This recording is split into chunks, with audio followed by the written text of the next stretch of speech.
While walking through the mall, Ellen Carter, a janitor in uniform, paused in front of a public karaoke booth that was set up for anyone to use. A few people gathered around, some watching the screen, others chatting among themselves.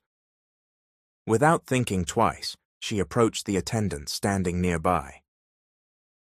"Excuse me, can I sing?" she asked. "Sure, ma'am," the attendant replied kindly, handing her the remote and song list. Ellen didn't want to impress anyone. She wasn't looking for attention or applause. She needed to let go of the heaviness in her chest, and singing was her only escape. Just 2 weeks ago, her world shattered when she found out her boyfriend of a year had a secret. He was married with children. She had overheard him on the phone talking to his wife. That moment wrecked her. "Thank you. I just need to sing out my broken heart," she joked to the attendant with a sad smile. Her eyes betrayed the pain behind her smile. She took a deep breath and selected a song. After getting the mic from the staff, she faced the scattered onlookers who barely paid her any attention. "This one's for everyone who's been heartbroken," she said quietly. As the melody of "If You Only Knew" by a local band began to play, Ellen closed her eyes. The first line hit hard, and her emotions poured into every word.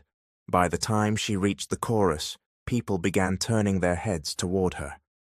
"If you only knew that I still love you, but I can't, because you already have someone new." Her voice trembled with raw feeling. Some passers-by slowed their steps. Some stopped altogether. The pain in her song wasn't just hers. It resonated with many of them. She thought about her ex. There were moments when she considered taking him back. Sometimes the loneliness became too much. But every time she thought about the woman he was married to, his child, her conscience stopped her. She knew she had no right. She refused to be the other woman. When the song ended, the crowd erupted into applause. Ellen smiled, more out of politeness than joy.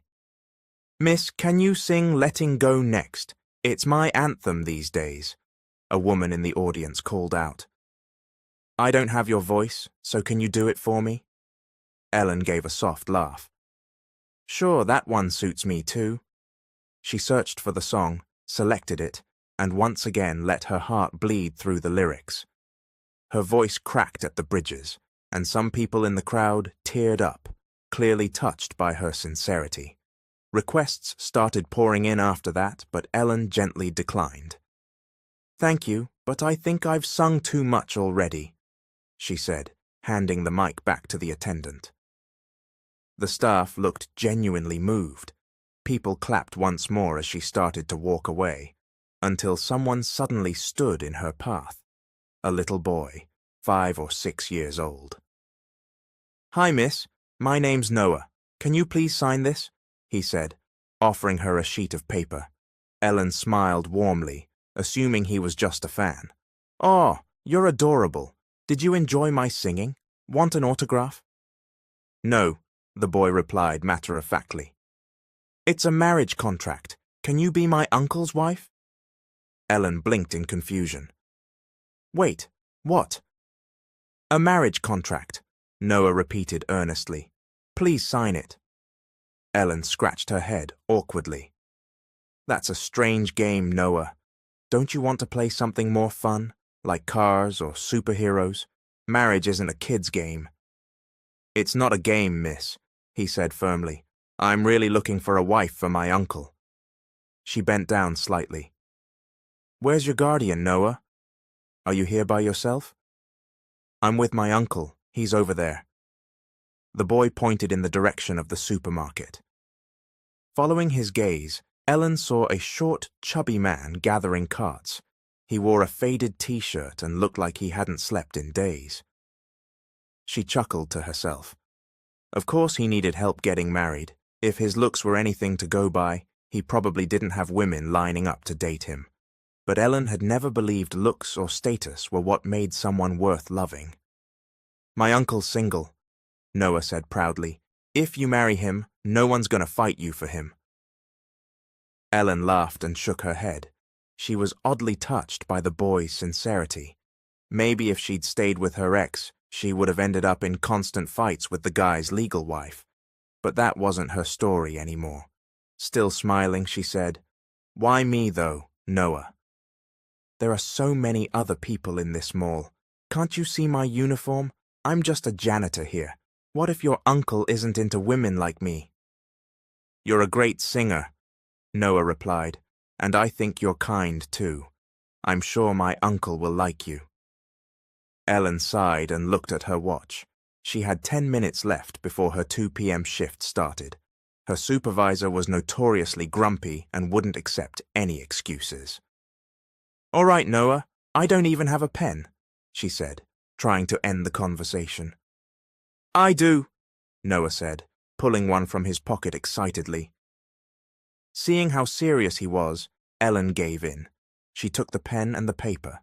To her surprise, it was an actual marriage contract, with a groom's name already filled out. Vince Calvers. "Sounds rich," she muttered, then glanced again at the man collecting carts. He looked anything but.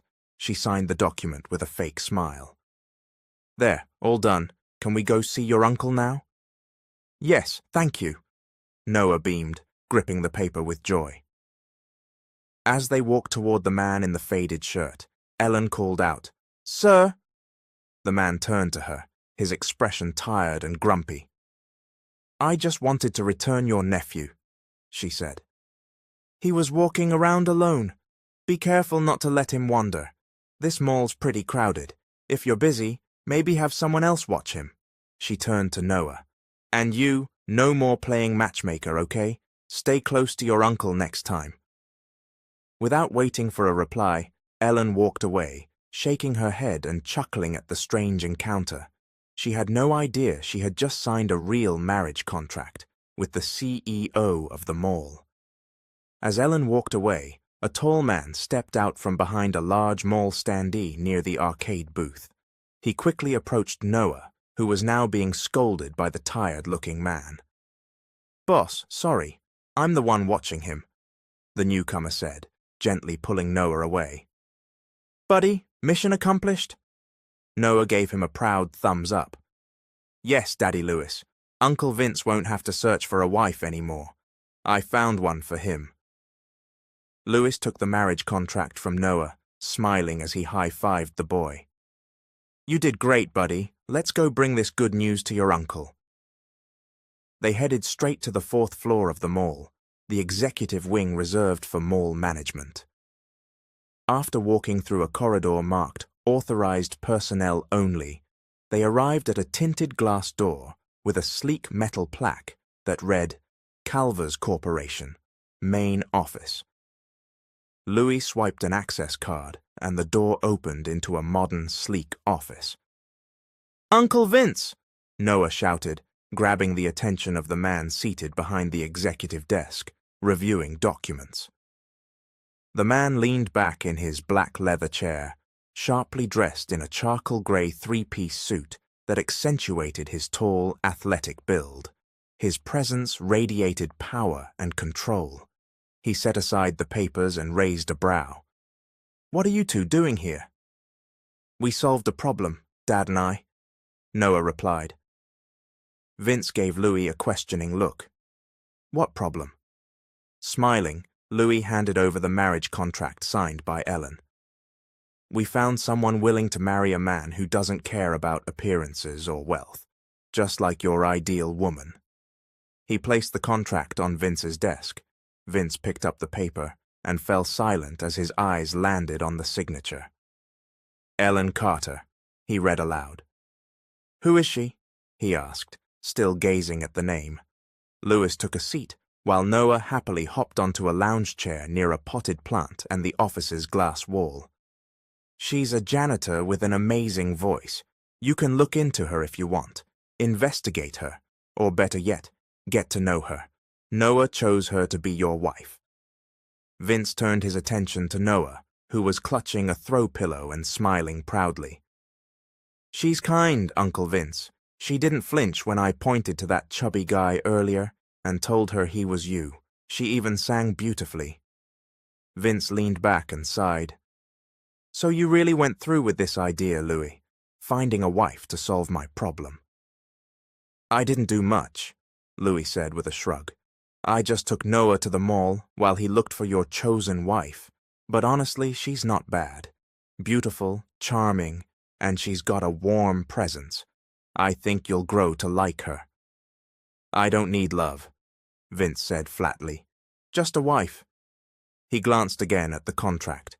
Does she know this is a real marriage contract? Nope, Louis answered. She probably thought it was a joke. Or that Noah was just a fan asking for an autograph. I mean, who would expect a kid to carry a legal document? Vince stared at the contract in silence, processing everything. Then we'd better make sure she's safe, he finally said, because if this goes wrong, we're dragging an innocent woman into a storm. He stood and walked to the window. I need a wife, not just to secure the Calvers' fortune, but to prove to the board that I don't need the woman they're pushing on me. They're using my bachelor status to control me. Just because I'm newly seated as CEO, they think I'm easy to manipulate. He turned back toward Louis. I know the type of woman they're trying to set me up with. She's from the elite class. She wants my money. That kind of woman is dangerous. What's your plan now? Louis asked. I'll get to know this Ellen Carter, but I want her to meet me just as Vince, not Vince Calvers, CEO of Calvers Corporation. I'll test her, see if she's truly worthy of being my wife. Once I'm sure, I'll tell her the truth about who I am and the marriage contract she signed. Louis nodded. If you need backup, Noah and I are here. Thanks, Vince said.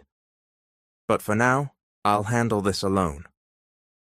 The next few days passed slowly for Ellen. She still carried a heavy sadness in her chest as she worked. One evening, she was sweeping the hallway leading to the east wing of the mall when she noticed a man lying on a bench. He wore a hoodie pulled low over his face and a baseball cap. His jeans and sneakers looked a little dirty. Ellen walked closer. "Excuse me, sir?" she said softly. The man sat up suddenly, startled. "Yes, miss?" "The mall is closing soon. You might get locked in." "I'll leave, don't worry," he said, quickly standing, though he stumbled slightly and grabbed her arm for balance. She instinctively caught him, letting go of her broom to support his weight. She helped him sit back down on the bench. He kept his head down, unmoving. "Are you okay, sir?" she asked, crouching slightly to try and see his face. She reached for the hoodie but froze when he suddenly looked up at her. "You scared me," she gasped. "I thought you fainted or something." "I'm just sleepy, miss," he replied. "I came here from the countryside to try and make something of myself, but I ran out of money before I could even find a job. Can I stay here tonight? I don't have anyone in the city who can take me in." "You can't sleep here, sir," Ellen said firmly. "We'll get in trouble. Rumor has it our new CEO is cruel, and I don't want to be the example he uses." "Where did that rumor come from?" he asked, his tone suddenly sharp. Ellen furrowed her brows at his strange tone, but brushed it off. "I just heard it from people. And honestly, I don't care if he's the worst person in the world. What matters to me is keeping my job. So please leave, sir. I don't want to get fired just because I let someone sleep here." She picked up her broom and resumed sweeping, ignoring the man. But after she finished cleaning, she was surprised to find him still sitting there. "I already told you to leave, didn't I? Do you really want me to lose my job?" she asked irritably. "I don't know where else to go, miss," he said quietly.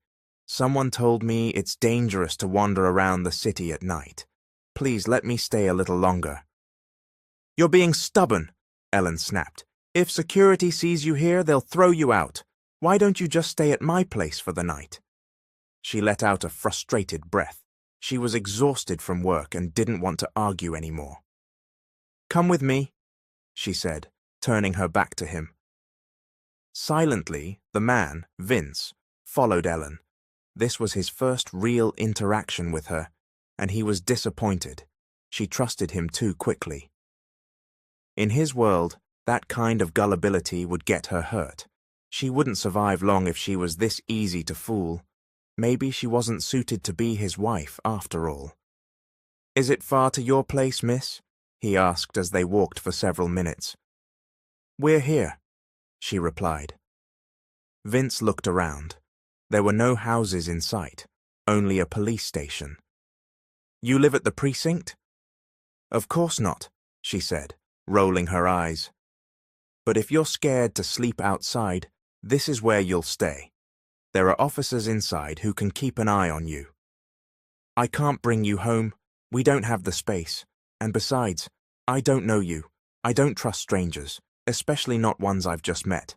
There are too many liars out there. You might be one of them." She motioned for him to enter, then turned to leave. "Wait, miss," he said, grabbing her arm. She shook him off. "Don't add to my problems, mister. If you don't want to sleep in the station, that's your choice. You've got a body built like a linebacker. You'll be fine. If anything happens, just fight back." And with that, she walked away and flagged down a passing taxi. Vince sat on the bench outside the station and chuckled softly. She had him all wrong. She had no idea who he really was. And yet, she had chosen to take him somewhere safe, even if she was being tough about it. She didn't trust easily, but her heart was good. She hadn't shown even the slightest reaction to his looks. No spark of admiration, no swooning. Impossible, he thought. Most women couldn't look at him without staring. She had even held his face in her hands. And still, nothing. No wonder Noah picked her. She was the only woman who had ever looked straight at him and seen nothing but a stranger. And somehow, that made her all the more intriguing. He raised a hand as if giving a signal, and a few moments later, a sleek black Rolls-Royce pulled up beside him. The uniformed driver rushed out and opened the door for him. "Take me back to the Calvers estate," Vince ordered, sinking into the back seat and closing his eyes. The following day, Vince attended a board meeting with prominent shareholders and senior executives of Calvers Corporation. He sat at the center of the front row, dressed sharply in a black tailored suit, holding a tablet filled with the latest financial reports. While others discussed upcoming expansions, attention soon shifted toward him. "Mr. Calvers," began Mr. Kai, the chairman of the board, "our projections for the next expansion look promising, but there's another matter we can't delay any longer. May we address it now?" Vince set down his tablet and looked up. "I'm aware, Chairman. If this is about the Singaporean investor, I've already—" "Not the investor deal, Mr. Calvers," Mr. Kai interrupted. "We're referring to your marital status, specifically your bachelorhood." Board members exchanged glances. Despite no one speaking up directly, it was clear they all agreed. "My marital status?" Vince asked with a scowl. "Since when did that become a business agenda?" "Let's not pretend," said a woman board member. "The investors we're courting are conservative. They value family, stability, and long-term leadership, especially in a family-owned empire like Calvers Corporation. They expect a settled man," another added, "not a bachelor with a reputation for avoiding commitment. If you can't commit in your personal life, why would they trust you with long-term business partnerships?" "You're turning 35, Mr. Calvers," said Mr. Kai. "This delay has gone on long enough. Consider Mary Karina Sevilla. You've met her before. Her family owns the international shipping company we're negotiating with. Marrying her could ease those negotiations." "She's not someone I plan to marry," Vince replied firmly. "You don't need to love her," said the older woman. "You just need to make it work, for the company." Vince sat up straighter. His voice didn't waver. "With all due respect, I won't marry just to strengthen investor confidence. I can manage and grow this company without using marriage as leverage. I'll marry the woman I choose." This isn't about you anymore, Mr. Calvers, Mr. Kai said gravely. It's about protecting your father's legacy. If we can't assure stability in your personal life, the board may reconsider your leadership and vote you out as CEO. Vince exhaled deeply. He knew the board had the authority to remove him. Their support was critical, but he also wasn't willing to accept a marriage arranged purely for corporate gain. "Give me 1 month," he said. "I'll resolve this on my own terms." No one objected. After the meeting, Vince spent time at a coffee shop on the mall's ground floor. He reflected on the pressure from the board, frustrated by how much weight his personal life carried. Then a voice broke his thoughts. A woman was singing near the public karaoke setup, and her voice was mesmerizing.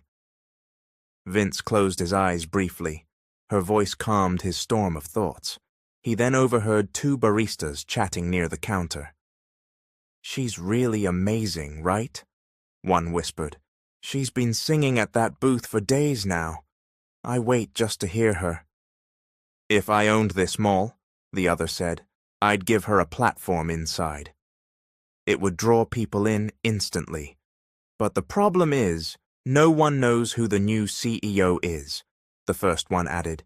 "He hasn't introduced himself, and rumor is, he's kind of a jerk. He might not approve even if people request it." Vince heard that and smiled to himself. Where had that rumor come from? He turned to look at the karaoke area, but a crowd blocked his view of the singer. So, he simply listened. As the crowd erupted in applause, people began to part, and Vince finally caught a glimpse of the woman, walking away with a shy smile. Ellen Carter. "She's the singer," he whispered, watching her in awe. "No wonder Noah was drawn to her. She has a voice that reaches the heart." He smiled to himself as he left the coffee shop. There was work to be done, and he only had a month. After her shift, Ellen dragged herself out of the mall, like a wilted flower. She was completely drained. One of her co-workers had suddenly gone AWOL, and Ellen had to cover the extra workload. "Miss Janitor." Startled, she stopped when the man she had dropped off at the precinct the night before suddenly appeared in front of her. "What's your problem?" she asked, surprised. The man grinned, revealing even, pearly white teeth. "I've been waiting for you." "And why exactly have you been waiting for me? Need another ride to the precinct?" "No, not that," he said, with a slight chuckle. "I was just wondering if you knew of any jobs I could apply for. You're the only person I know around here." "We're not friends, and I'm not a job agency," she said flatly.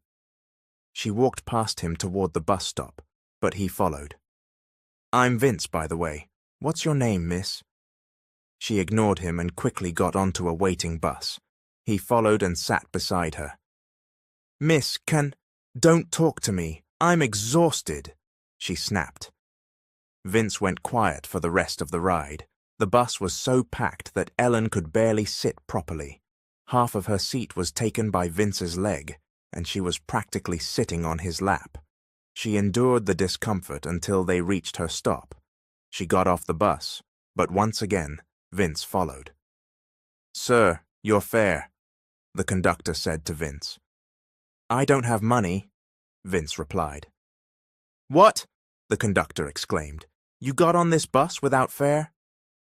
"Hey, miss," the conductor called to Ellen. "Pay for your boyfriend's fare." "He's not my boyfriend," Ellen said sharply, continuing to walk. But the conductor grabbed her arm, nearly causing her to stumble. Vince was quick. He moved behind her and caught her, steadying her against his chest, with his hands on her shoulders. "Easy there, boss," he said. "She's a woman. You don't have to be rough. How much is the fare? Can I owe it? I'll pay you once I get a job." "What do you think this is? A convenience store? We don't do credit. Pay now or I'll bring both of you to the police." "What kind of guy are you?" Ellen snapped at Vince. "You don't even have $15 for the fare?" She dug into her pocket and handed coins to the conductor. "If you had money, you should have just paid," the conductor muttered as he drove away. Ellen didn't respond. She turned and walked into the alley leading to her house. She just wanted to rest. Her body ached from exhaustion. "Wait up," Vince called behind her. "I just want to say thanks for paying my fare. When I get a job, I'll pay you back." She kept walking, ignoring him. Then one of her neighbors called out, "Ellen, your mom's in jail. Got into another fight at the gambling house and trashed the place. You'll have to pay for damages to get her out. She told me to let you know." Ellen felt the weight of the world crash down on her shoulders. She said nothing and kept walking. But another woman stood in her way, Mrs. Zeller, the old woman her mum owed money to. "There you are, Ellen. I've been waiting all day. Where's your payment for your mum's debt? She still owes me 10 grand, and she borrowed another 5 today. I won't even charge you for the things she destroyed. Just pay the 5 grand. "I haven't gotten paid yet, Mrs. Zeller," Ellen said weakly. "You say that every day. Do you want to end up in jail too, like your mom?" "Then send me to jail," Ellen snapped, unable to hold back anymore. "I'm tired of your daily harassment. If I got paid daily, I'd give you something every day. But you keep loaning money to my mum, knowing she's drowning in debt. Why do you keep saying yes to her?" "She's a thug. If I say no, she threatens me, and you're the one stuck paying her debts, so pay me 5,000 now." "Where do you expect me to get that kind of money? I don't even have enough for dinner. Wait for my paycheck." "I can't. If you don't pay, your mom stays in jail." "Then leave her there," Ellen muttered bitterly as she walked past. "You're a terrible daughter. How can you abandon your mother in jail? If you were my child, I would have disowned you," Mrs. Zeller yelled after her.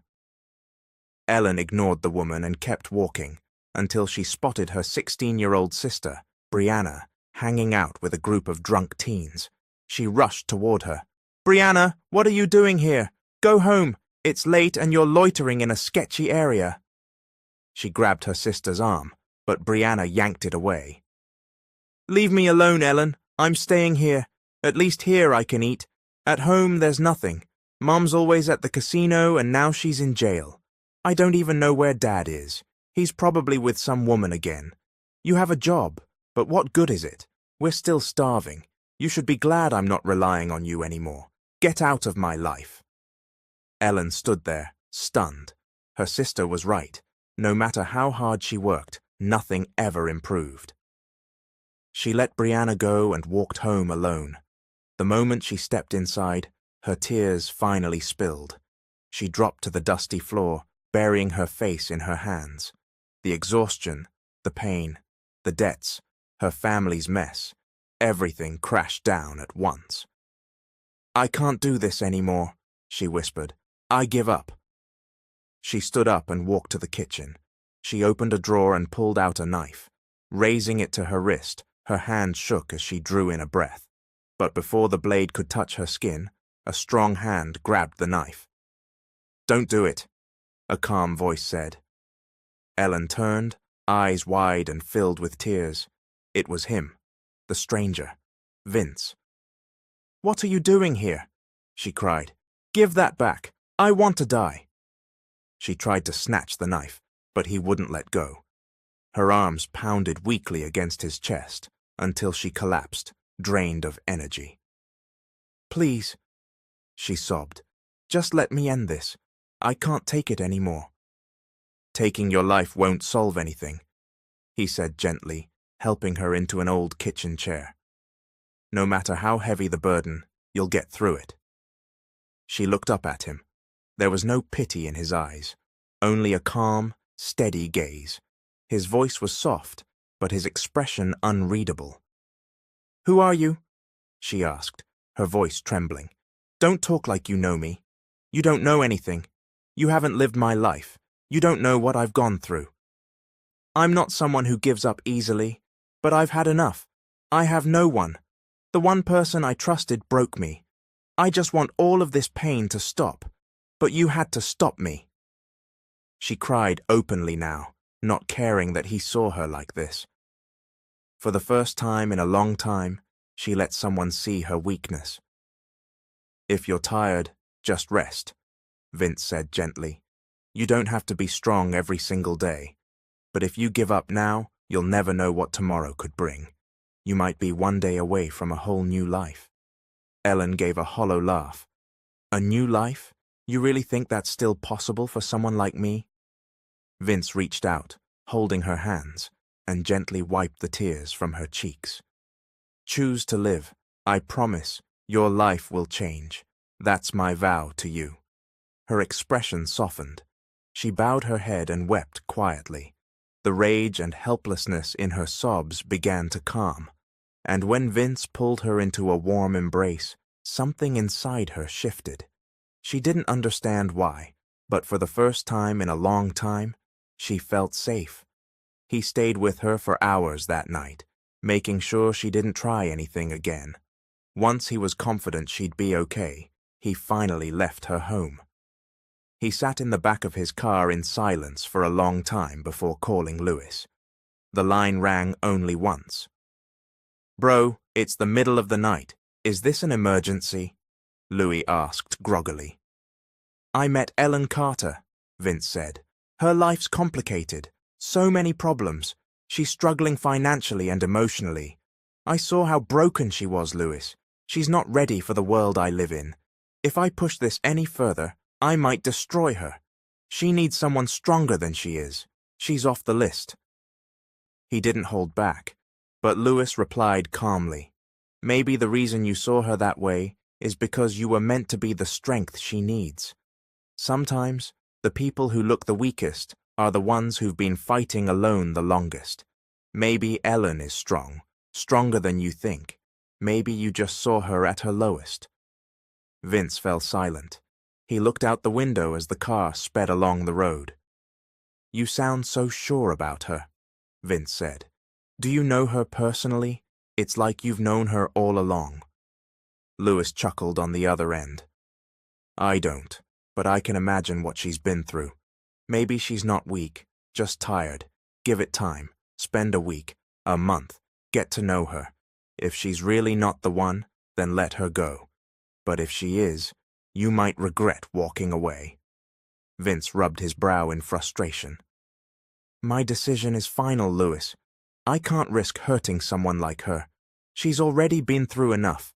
The least I can do is help her get a good source of income at the mall." "If that's what you think is best, I won't stop you," Louis said. "But think about what I said. Maybe you'll change your mind." "Yeah, I'll think about it," Vince replied. The next day, Vince ordered his assistant to arrange for Ellen to be given a platform in the mall where she could sing regularly. It was a way to give her extra income and use her talent to boost traffic in the mall. "Mr. Calvers, everything has been arranged," his assistant reported on the phone. "Our staff has spoken to Miss Carter and she agreed. She'll perform for 2 hours daily starting tomorrow." "Good," Vince said. "What about her janitorial job? Did she quit?" "We made a generous offer, but she said she's keeping both jobs. She believes she can handle it." "That's fine, thank you," Vince said, ending the call. Later that evening, Vince sat at a bench near the bus terminal, where Ellen usually caught her ride home. He tugged on his hoodie and waited. "What am I even doing here?" he muttered to himself. He hadn't been able to sleep the night before. He kept thinking about Ellen's breakdown, the pain in her voice, the tears she tried to hide, and somehow, in all of it, he saw a strength that both scared and intrigued him. "Hey, stranger." He turned toward the voice. There she was, Ellen, wearing a bright smile he hadn't seen before. "You again," he said, surprised. She ran up to him and hugged him tightly. He froze in place, caught off guard, his arms eventually rising to wrap around her waist. A new feeling stirred in him. In that moment, his plan changed. He would continue getting to know her until he was certain. "Thank you for saving my life," Ellen whispered as she remained in his arms. "If it weren't for you, I wouldn't have experienced this joy today. Your words brought me back." He looked down at her, still unsure what she meant. "What happened, miss?" he asked, pretending not to know. Ellen stepped back and sat beside him on the bench. But even after letting go of the hug, Vince felt a strange emptiness, as though he wanted to pull her close again. She had cried in his arms just last night. Now she was smiling, and somehow he felt like he had become her source of strength. "I got good news when I came into work this morning," she said. "Someone offered me a side gig, singing in the mall for 2 hours a day. The pay is great. I'll still keep my janitor job, but this feels like the start of something new." She grinned. "Let's celebrate, stranger. My treat. You've been my good luck charm." "Still calling me stranger? I already told you my name," he teased. She laughed and gave his arm a playful slap. "Well, I didn't catch it the first time. Say it again." "Vince, and you?" "You're the one who's been calling me Miss all this time," she said, smiling. "It's Ellen Carter. Now come on, let me buy you a meal. Something affordable, though. I'll treat you to something nicer once I get paid." "You don't have to." "No backing out. I said I'd treat you, and I meant it. Come on, I'm starving," she insisted, looping her arm through his and pulling him toward a nearby diner. "Just point to what you want, and I'll pay," she said, once they stepped inside. "You sure?" he asked, hesitant. "You might not have enough. I don't want to add to your expenses." "Don't worry, I've got a little money, and this is my way of saying thank you." Vince tried to act normal, though he had no idea what half the dishes on display even were. He pointed to what looked appetizing, and Ellen placed the order for both of them. Turned out the stew she recommended, something called menudo, was delicious. Vince was pleasantly surprised, especially by how cheap the bill was. Under $10 for both meals. It was a humble dish, but more satisfying than he expected. "So, Vince, do you have a job yet?" Ellen asked as they walked back toward the bus stop. "Still looking. Do you know of any openings?" "Why not try applying as a janitor at the mall? Like I said, someone just left, and I know they're hiring." "I'll give it a try," Vince said. "Where are you staying right now, if you don't have a job yet?" "I'm staying with a friend who drives a bus," he lied smoothly. "Just temporary." "Well, that's good to hear." She smiled. "Okay, I better go. This is the last bus. If I miss it, I won't be able to get home." "Thanks again, Vince, for everything." "Take care, Ellen." She waved before boarding. Vince stood at the curb, watching the bus disappear down the road. When it was gone, he signaled to his waiting driver. "Sir, are we headed back to the mansion?" The driver asked. "Follow that bus." The driver didn't question it. They trailed the bus at a safe distance. Vince's chest didn't relax until he saw Ellen safely get off and walk toward her street. Only then did he say, "Let's go home." In the days that followed, Ellen felt her life beginning to shift.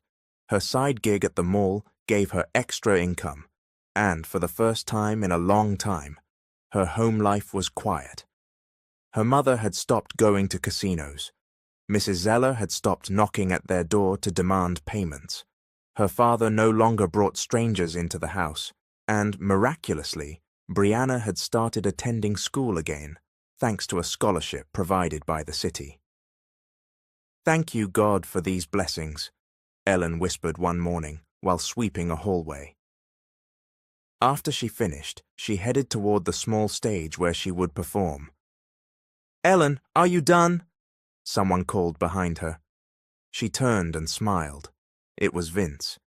He had been working as a janitor for 3 weeks now, and they shared the same shift. He was holding a mop and a bucket, but somehow still looked striking in his uniform. She had always found it strange.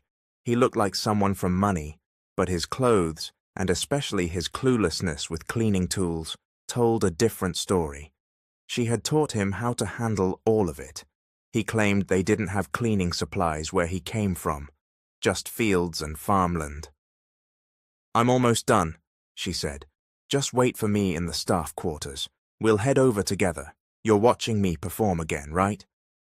Of course, Vince said. I'll be in the crowd, cheering for you. Ellen gave him a look. Just don't be too loud, okay? You embarrassed me last time with all that clapping and yelling. What can I say? I'm your #1 fan, he said proudly. If I admire someone, I say it out loud. You're so dramatic, she said, laughing. He slung an arm over her shoulders as they walked side by side. Ellen had grown used to his presence and didn't pull away when he did things like that. You're lucky to have a #1 fan as handsome and charming as me. You won't find another like me. Ellen laughed again. His silly lines had a way of lightening her mood. Vince had become a comfort to her, and without realizing it, he had helped her move on from her past heartbreak. I guess you're right, she said, with a playful roll of her eyes. I have no choice anyway. You're persistent. Thanks for accepting me, Vince said dramatically, removing his arm from her shoulder and placing his hand over his heart. My heart is singing. You're so over the top, she giggled. They laughed together as they walked into the quarters. But before they reached the stage, Vince excused himself after getting a call. He said he had to meet with someone quickly and would catch up. Ellen's performance came and went, but he didn't return. Where did that guy go? She wondered, scanning the crowd. Then she heard a familiar voice call her name. She turned to see Noah running toward her. The little boy wrapped his arms around her waist in a tight hug. Noah, where's your dad? You shouldn't be walking around alone again, she said with a soft smile. He's with my uncle. They're just talking, Noah replied. Don't worry, my uncle owns this whole mall. Even if I get lost, he'll find me. Ellen chuckled. You and your stories again. Where are they? I'll take you to them. They're in the coffee shop. Come on, I'll take you. Noah took her hand and led her along. Before they even reached the entrance of the coffee shop, Ellen spotted 2 familiar figures seated inside. Meanwhile, Vince sat across from Louis, who had just finished laughing at Vince's janitor uniform. I can't believe you really did this just to get to know your chosen wife, man. Are you falling for her? Louis asked, sipping his coffee. She's a good woman, Vince replied. Any man could fall for her. She's the kind of woman you marry. He smiled as he recalled all their little moments, the shared jokes, cleaning together, the walks home. It surprised him how much he'd come to enjoy her company. Cleaning bathrooms, riding packed buses, even living modestly. It all became tolerable, even enjoyable, because of her. I told you, didn't I? Louis said, grinning. Noah really knows how to pick them, just like his dad. So, Louis continued, leaning back in his chair, when are you going to tell her you're the CEO? And about the marriage contract? Vince crossed his arms and sighed. Soon. He was about to elaborate when Noah's voice broke in. Daddy, Uncle Vince. From the side, Noah rushed up and climbed into Vince's lap. Louis stood up abruptly, his expression shifting as he spotted someone approaching behind them. Ellen, Louis muttered, stunned. Ellen stood at the entrance, her eyes wide, tears brimming as she looked from Vince to Louis, and then back again. You're Noah's uncle, and you're a CEO? She asked, voice trembling. And you know him? She added, pointing at Louis. Her hand shook. I can explain, Vince said quickly, rising to his feet. Yes, I know Louis. He's married to my cousin. Ellen smiled bitterly as tears rolled down her cheeks. It hurts twice as much now, she whispered. Vince stepped toward her, but she backed away. I thought you were different, but you're just like everyone else. You pretended so well. But in the end, you're just another liar. I let myself believe you wouldn't hurt me, but I was wrong. She turned to leave. Ellen, please, let me explain everything, Vince called after her. She didn't stop walking. I was going to tell you, I just didn't expect you'd find out this way. he said, his voice desperate. I don't believe you, Vince. Go be with him. She spat, nodding toward Louis. You deserve each other. She stormed out of the coffee shop. Vince moved to follow her, but Louis stopped him with a hand on his arm. Vince stared at him, fury written across his face. I want the truth, Louis. Did you know Ellen before Noah picked her? Louis lowered his head, guilty. He exhaled slowly before answering. Yes, I met Ellen 2 years ago at a singing competition she entered. Back then, my wife and I were separated. I was drawn to her. His voice was quiet, filled with remorse. We were in a relationship for a year. Vince clenched both fists. If Noah hadn't been sitting nearby, he might have punched Louis right then and there. I'm sorry I kept it from you, Louis said. I didn't think it was relevant. We ended things cleanly, but when Noah chose her, I recognized her. I didn't stop it because I knew you'd like her too. Vince's jaw tensed. I swear it's over between us. It's not why she's hurting right now. She's hurt because you lied. Vince didn't answer. His fists slowly unclenched, but the fury in his eyes remained. You should be glad you're moving abroad, he said coldly. I don't want to see your face ever again. With that, he turned and left the coffee shop in search of Ellen. He checked their shared quarters. Empty. He went to the stage where she usually sang. No sign of her. Left with no choice, he went to mall security and requested footage. She had already exited the mall. He rushed to the bus stop. Nothing. He drove to her house. Still nothing. Her phone was off, and there was no way to reach her. Ellen, where are you? He murmured, defeated. Inside a fine dining restaurant, Ellen sat across from a woman whose elegant posture and polished beauty couldn't hide the edge in her eyes. She had intercepted Ellen outside the mall and introduced herself as a songwriter and producer interested in signing her. But that wasn't the real reason for the meeting. Relax, Miss Carter. I'm just here to talk, the woman said smoothly. I'm Karina Sevilla. Sorry for the fake introduction earlier. I'm not a producer. I only said that so you'd come with me. Karina smiled politely, but Ellen felt a surge of irritation. So, if you're not a producer, then why am I here?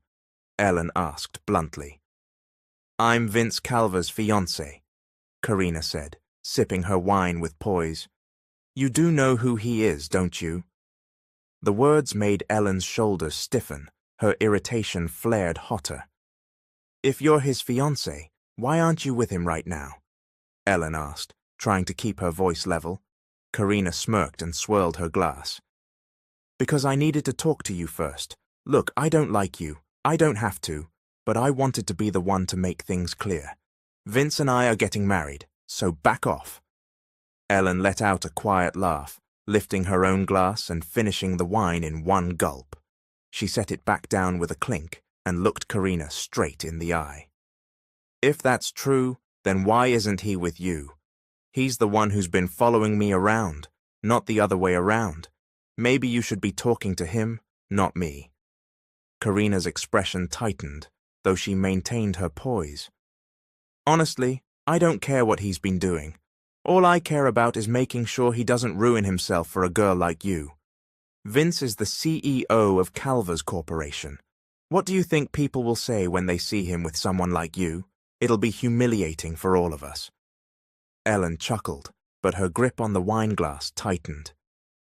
You should probably be telling that to Vince, she said. He's the one pretending to be a janitor just to hang around me. Karina's smile returned, but this one was thin, tight. Good, at least you know your place. I'm glad you understand what this is. I don't think you get it, Ellen replied. If this is really about keeping up appearances, then you need to go talk to the man you're supposedly engaged to. Not me. Karina leaned forward slightly. Fine. Since you're being direct, let me return the favor. Do you really think your little performances at the mall happened by chance? Vince made those happen. He's the reason your sister got a scholarship. He paid off your mother's debt. He gave your family the fresh start you're so thankful for." Ellen froze. Karina smiled triumphantly. "And I didn't stop him. I let him help you. But it ends here. I'm asking you to walk away. Understand?" Ellen folded her arms. "You're making it sound like I stole something from you." Karina met her stare. "I'm telling you to avoid heartbreak. I'm not afraid of you. I'm just trying to save you from falling harder. You seem like you're already halfway there." Ellen didn't flinch. "Thanks for the warning. Now everything's crystal clear." She stood slowly, her expression calm, despite the storm rising in her chest. "You don't have to worry. I won't hold on to something that was never mine." She walked out without another word, but tears started falling before she reached the sidewalk. That conversation was all the reminder she needed. She couldn't let herself fall any deeper. Ellen spent the rest of the evening at a public park, trying to calm the storm inside her chest. Earlier, she thought she was finally free from the pain her ex had caused her, but now she realized she had been more affected by Vince's secrecy than she'd been willing to admit.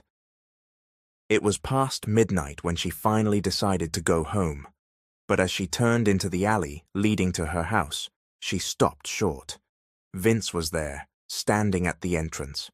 She drew in a breath and tried to steel herself. He looked up at her and walked toward her without a word. As soon as he reached her, he pulled her into a tight hug. "Where did you go, Ellen?" he whispered. "Why was your phone off? I was worried sick. I thought something happened to you." Ellen stood stiffly in his arms, her voice flat. "I met your fiancé." Vince stepped back, brows furrowed. "Fiancé? Who?" "I get it. You wanted to hide her, just like you hid everything else about you. I shouldn't be surprised. I mean, who am I to demand honesty from a CEO? I'm just a janitor, and you're my boss." She forced a bitter smile. "Still, thank you, for helping my family, for everything. Just, please don't take my job away. We still need that." Vince reached for her arm. "Ellen, I'm not taking anything back. Whoever told you she's my fiancé lied to you. I don't have a fiancé, because I'm already married." Her eyes widened, and it felt like the air had been knocked out of her lungs. Her worst fear, the pattern repeating itself. "Then it's worse than I thought," she said quietly. "First Lou, now you. Another married man."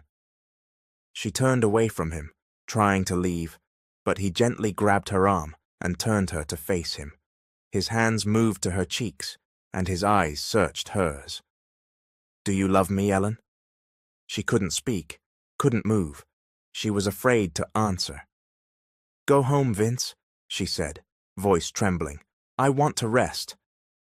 But he wouldn't let her go. He pulled her into an embrace from behind, holding her tightly against his chest. "Please, just tell me the truth. I need to hear it." She laughed bitterly through her tears. "And what then? So I can be hurt again?" "I already went through this with Lou. He never told me he had a wife and kid. Even though they were separated, they were still married. For a whole year, I was the other woman, and I didn't even know. I won't let that happen again. I just want to know if you love me." Tears streamed down her cheeks. "Yes, I love you. I don't know when it started, but I know it's real. But we can't do this. Let me go, Vince." "How can I let you go?" he said softly, "when you're already my wife?" Ellen froze. Her breath caught in her throat as he stepped in front of her, facing her fully. "You remember that contract Noah asked you to sign?" he said gently. "It wasn't a joke. It was a legal marriage contract. We're married, Ellen. It's real. I needed a wife who wouldn't care about my status or wealth, and Noah chose you." She stepped back, eyes darting. "This is crazy. I don't understand." "I needed a wife, not someone I had to pay to stay, but someone who would love me for who I am. That's why I hid my identity. I needed to know if you'd still choose me. And now that I know how you feel, he continued, I'm certain. Ellen Carter, you are my wife, not just on paper, but in heart. Ellen stared at him, overwhelmed. But why me, Vince? You could have anyone. Because most women only see my money, but not you.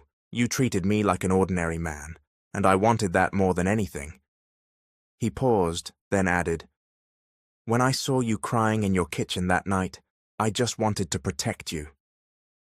Then when you hugged me at the bus terminal, I knew. I didn't want to leave your side again. She slowly stepped back, rubbing her temples.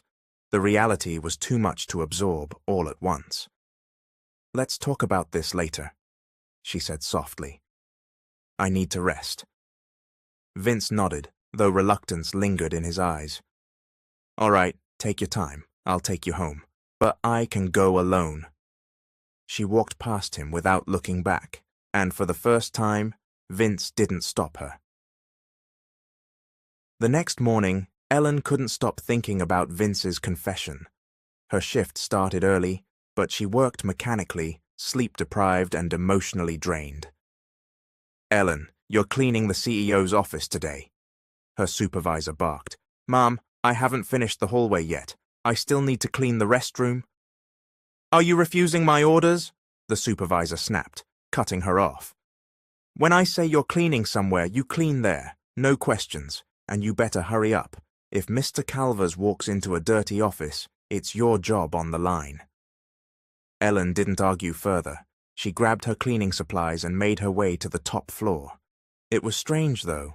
Her supervisor had never allowed anyone else to clean the CEO's office before. She always did it herself. Maybe she hadn't seen Vince yet in person. If she had, she would have recognized him by now.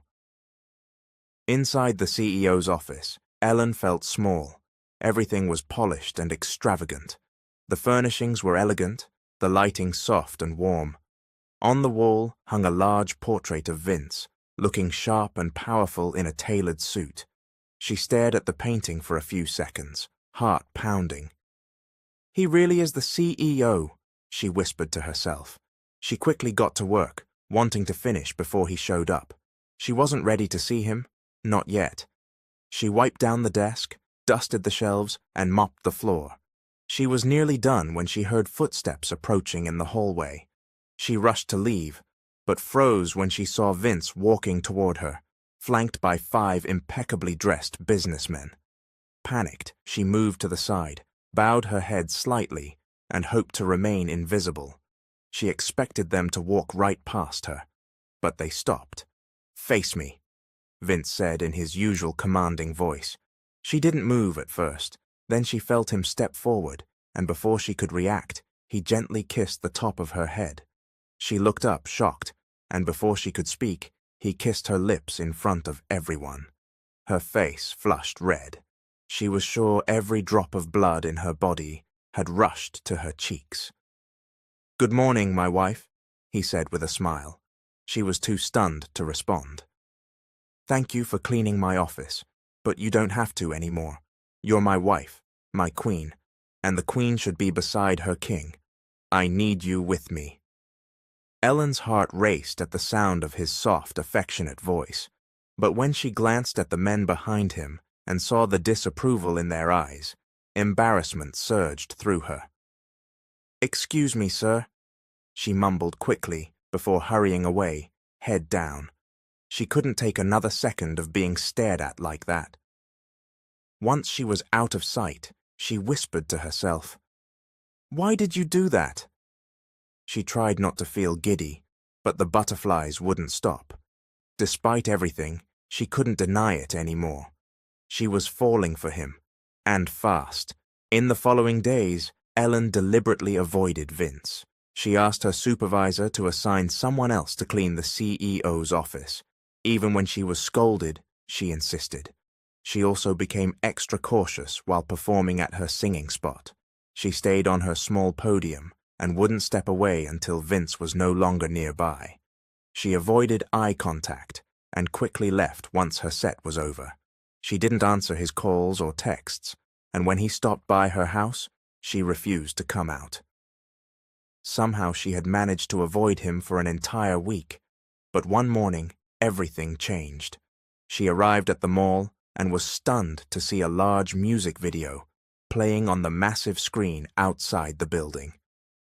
Her jaw dropped. There on the screen were pictures, photos of her and Vince eating together at a small diner, riding the bus, walking through her neighborhood, cleaning the hallways, sitting together with Vince resting his head on her lap.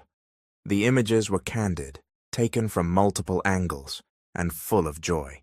They looked like they belonged in a photo album of a couple deeply in love. Tears welled in Ellen's eyes. She hadn't even realized they'd been captured.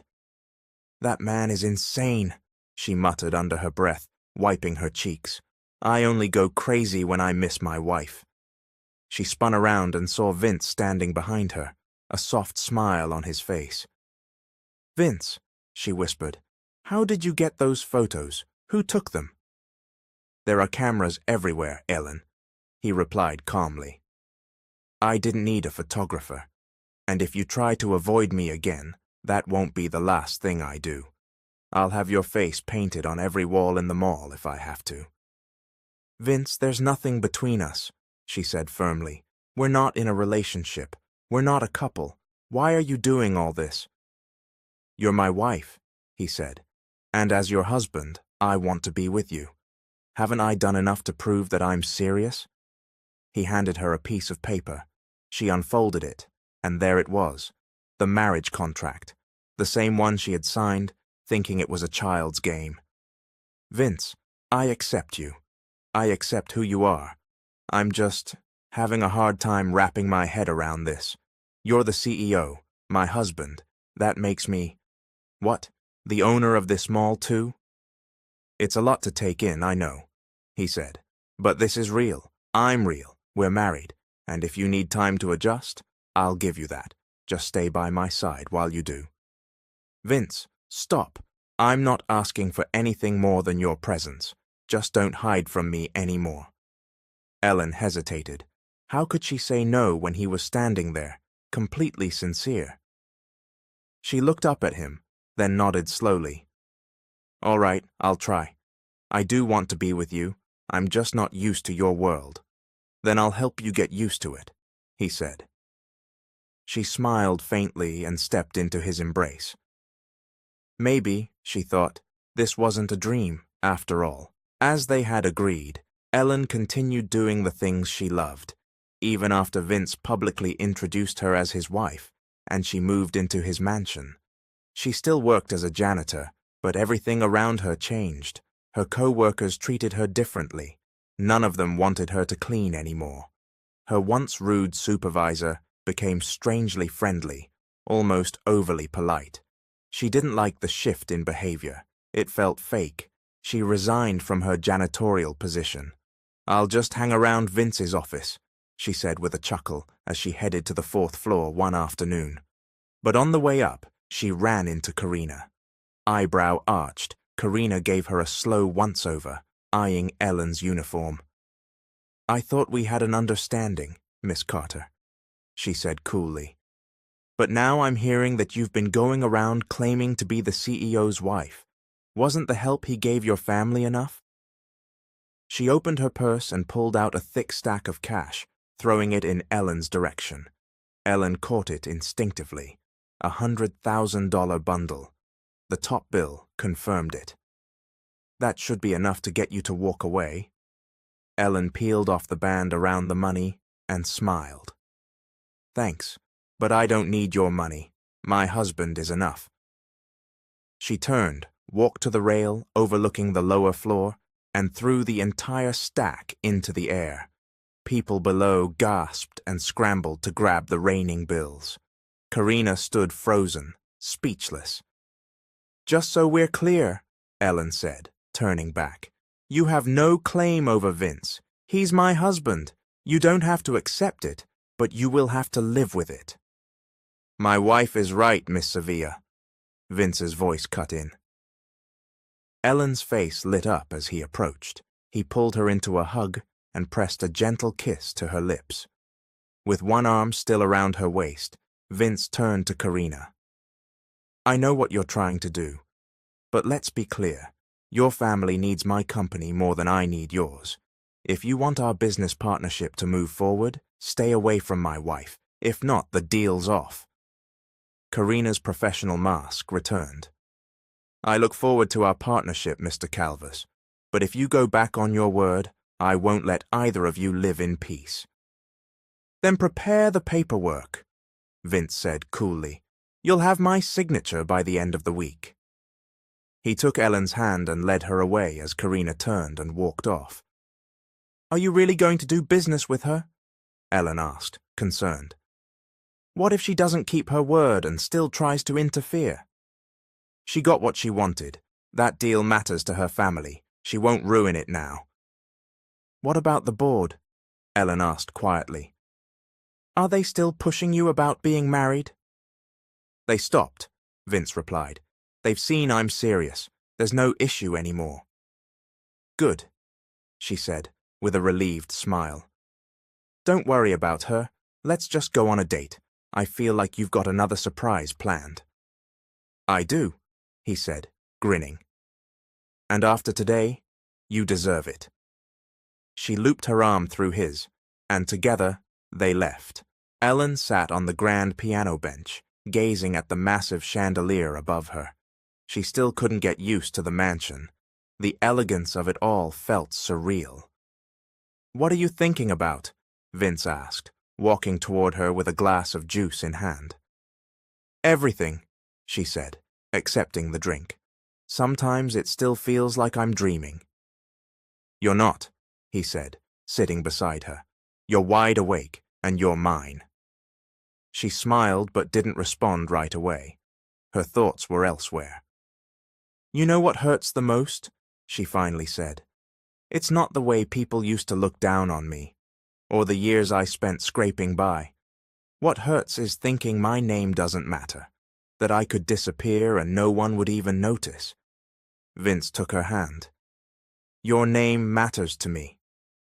I used to tell myself that one day I'd become someone, not rich or powerful, just someone people remember, someone who matters to even just one person. You matter to me, he said softly, and not because you're my wife, but because of who you are. You could have walked away when things got hard, but you didn't. You stayed strong, and you've made it here, with your own strength. Ellen turned to him, eyes misty. I want to make something of myself, she whispered. Not as your wife, but as Ellen Carter, on my own terms. Vince nodded. Then do it. Whatever it is, I'll support you. She looked down at their intertwined hands. Thank you. He leaned in and kissed her forehead. You don't have to prove anything to anyone, he said. But if proving it to yourself helps, then I'll be right beside you the whole way. Ellen smiled, her heart full. Maybe the name Ellen Carter had started out as a forgotten one, but now it carried meaning, because she had finally found someone who would remember it, no matter what. The sound of Ellen's heels echoed against the polished marble of Calvus Corporation's executive hallway. She was no longer the woman who used to clean these floors. She now walked them with purpose, her shoulders straight, her head high. Inside the main boardroom, the directors were seated, waiting for Vince. He arrived a few moments later, his tailored navy suit sharp, his presence commanding. At his side was Ellen, confident, composed, and unshaken. The board members exchanged glances. It had been weeks since the CEO had brought up his marriage, and yet here he was, walking in with the very woman the gossip mills had been buzzing about. She's with me, Vince said, pulling out a chair for Ellen before taking his seat at the head of the table. We weren't expecting her, one of the senior members muttered. I didn't ask for your expectations, Vince replied calmly. This is my wife. Her presence here concerns you only because you made it a point to question her place in my life. Now I'm making it clear. He reached into his briefcase and pulled out a black folder. Inside this is a revised contract, he said. The deal with the Sevilla family is signed, but I've added stipulations. If they violate any terms, especially with regard to harassment toward my wife, the deal becomes null and void. That includes interference in both public and private affairs. He passed the folder to the legal counsel. Ellen sat quietly beside him, her expression unreadable. She wasn't intimidated, not anymore. She had learned to sit still in a storm. One of the board members finally cleared his throat. "We've had concerns, Mr. Calvers," he said, "about transparency, about your decisions, about her influence." "Then let me put your concerns to rest," Vince replied, folding his hands. "My marriage is no longer open to discussion. Ellen is not a liability. She is my decision. If you trust me to lead this company, then you trust the judgment that brought her into my life." He glanced across the room. "If you don't, we can put my leadership to a vote right now." Silence filled the room. No one spoke. Not a single hand moved. Finally, the chairman nodded. "Very well, Mr. Calvers," he said. "We'll proceed with the deal under the terms you've added." "Good," Vince said, standing. "Then this meeting is over." He extended his hand to Ellen. She took it without hesitation. Together they walked out of the room, their steps matching, their presence unified. Outside the boardroom, Vince stopped and turned to her. "You handled that perfectly," he said. "I know that wasn't easy." "I didn't do it for them," Ellen replied. "I did it for me, to show myself I could." He smiled, proud. "And you did." It had been a long week of back-to-back meetings, contract negotiations, and quiet nights at home. Vince barely had time to breathe. Ellen, too, had thrown herself into her singing, honing her voice, writing new pieces, and quietly building her name without leaning on her husband's. But on Friday afternoon, the mall was buzzing. Ellen's soft voice floated through the atrium as she sang from the small stage near the center court. Shoppers gathered around, drawn by her melody. It was the kind of voice that could hush a crowd, that made people forget about their errands for just a little while. Vince stood at the second-floor balcony, overlooking the scene. His eyes never left her. Even dressed simply in jeans and a blouse, Ellen shone. He was so caught up in the moment that he didn't notice the person who had walked up beside him. "Your wife is something else," said the chairman of the board, quietly impressed. "We may have misjudged her." Vince didn't take his eyes off her. "She doesn't need your approval, but I'm glad you're finally seeing her for who she is." Below, Ellen finished her song. Applause erupted. Someone in the crowd shouted her name, and others began chanting, "Encore! Encore!" Ellen smiled, a little shy, and stepped back to the mic. "This one's for someone who saw me when I felt invisible," she said, "who reminded me I still matter." She began singing again, and this time her voice trembled slightly, not from nerves, but from emotion. Vince felt his chest tighten. Every note she sang felt like it was written just for him. For all their misunderstandings, for all the hurt, for the truth that had brought them together anyway.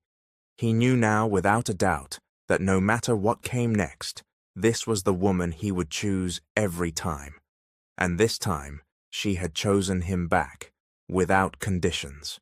The following morning, Ellen found a sealed envelope on the kitchen counter, with her name handwritten in neat cursive. She opened it carefully and unfolded the note inside. "To my wife, I know I can be overbearing sometimes. I've thrown surprises at you without warning, made decisions I thought were for your good without always asking if that's what you wanted. But today, I'm asking. There's a gala tonight, our company's annual charity event. Everyone important will be there. I want you to come. Not as the performer, not as a guest, but as my wife. I want them to see the woman I chose. Not because she fits a mold, but because she broke it. Your dress is waiting upstairs. Wear it if you want to come. If not, I'll understand. Always yours, Vince. Ellen folded the letter slowly and held it against her chest for a moment. Later that evening, she stood in front of her bedroom mirror, dressed in a floor-length gown in deep navy blue. The dress hugged her figure perfectly, elegant but simple, exactly her style. Her hair was pulled back into soft waves, and she wore no jewelry except the wedding band Vince had given her. At the gala, people turned as she entered the ballroom. Conversations paused, eyes followed her. She searched the crowd until she saw him, Vince, standing near the stage in a classic black tuxedo, talking with a group of executives. When their eyes met, he froze mid-sentence. He excused himself immediately and walked toward her. "You came?" he said, his voice full of quiet awe. "I told you I'd try," she said, with a soft smile. "You look stunning." "And you," she said, straightening his tie, "look like you run the world." He chuckled, offering his arm. "Come meet the people who once doubted you." She hesitated. "Do I have to?" "No," he said sincerely, "but I want them to know how proud I am. I want them to see what love looks like when it's real." Ellen placed her hand gently on his arm. "Then let's go." Together, they walked into the crowd, no longer hiding, no longer unsure. And as they stood before the people who once questioned their story, they didn't need to say much at all. Their presence said everything. Weeks passed, and the rhythm of Ellen and Vince's life began to settle into something real.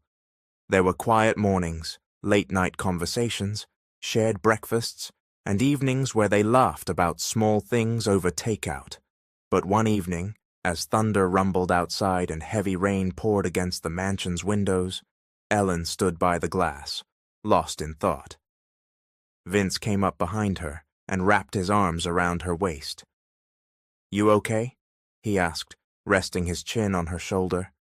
She didn't answer immediately. "I was just thinking," she finally said, "about how fast everything happened, about how it still feels a little unreal." He kissed her temple. "It's real. All of it. You, me, this life we're building." "I know," she said softly, "but sometimes I wonder how long it'll last." Vince turned her gently to face him. "Ellen, I didn't marry you just to have someone beside me at meetings or to satisfy board members. I married you because even before I knew it, my heart had already chosen you." She looked up at him, eyes filled with uncertainty. He reached into his pocket and pulled out a small box. "I was saving this for the right moment," he said, "but maybe now's better." Inside was a diamond ring, delicate, timeless, nothing flashy. Ellen gasped. "But we're already married." "I know, but this is the proposal you never got," Vince said with a small smile.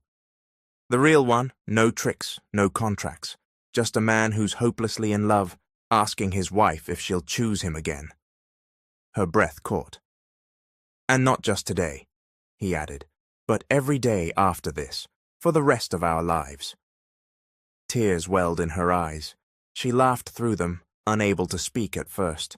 Finally she whispered, "Yes, yes, I'll choose you." Again and again. He slipped the ring onto her finger and pulled her into a kiss. Outside, the rain fell harder, but inside, nothing could shake the warmth between them. Ellen stood backstage, gripping the microphone with trembling fingers. The auditorium was packed, the largest crowd she'd ever sung for. The event had been arranged by Calvers Corporation to raise funds for a nationwide education initiative, and Vince had insisted she be the closing act. But this time, it wasn't Vince's encouragement she remembered. It was her own. She took a deep breath, stepped into the light, and began to sing. Her voice rang clear, filling the room like water spilling into an empty vessel. From the very first note, the room hushed, as if the entire crowd had been holding its breath, and finally exhaled. She sang of struggle, of survival, of being invisible and finally seen, of pain and of healing, of choosing to live, despite everything. And when she finished, there was a moment of silence before the crowd erupted in applause, rising to its feet. Ellen bowed, tears in her eyes. Later that night, back at the mansion, she sat on the balcony with Vince, her head resting on his shoulder, their fingers interlaced. "Remember when you asked me what I wanted to be?" she said softly. "You said you just wanted to be someone who mattered," he replied. She looked out at the stars. "I don't need a stage or a title anymore. I just want to matter to the people I love, to you, to myself." Vince turned to her and pressed a kiss to her forehead. "You matter more than you'll ever know." She smiled and leaned into him, her heart steady. No longer running, no longer afraid. She had found her voice, her strength, and her home in his arms. The end.